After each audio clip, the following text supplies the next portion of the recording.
Merhabalar arkadaşlar. Size şimdi Aşkavat restoranımızı lokasyonunu göstermek istiyoruz dostlar. Gördüğünüz gibi Koloni Kasino'nun hemen karşısındaki çemberden sağ tarafa döneceğiz dostlar. Şuradan göreceksiniz şimdi. Yol tarif ediyorum size.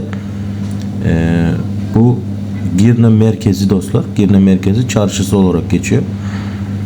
Yani şundan Devlet Hastanesi'ne doğru ilerliyoruz.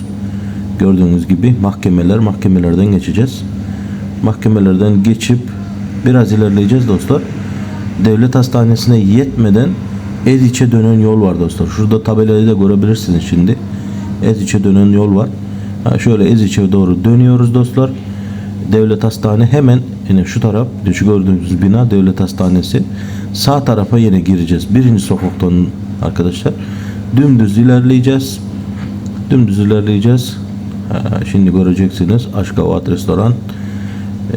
Yine şu gören binanız dostlar. Sağ taraftaki bina.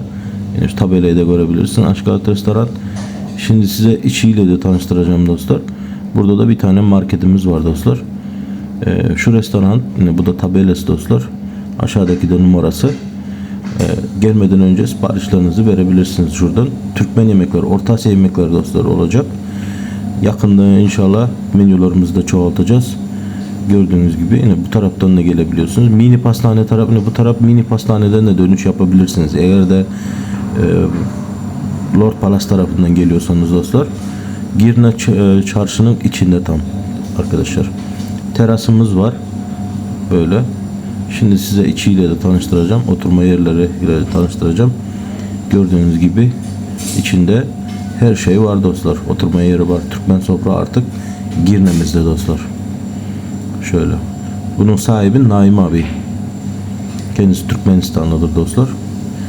Orta Asya yemeklerini açtı. Yani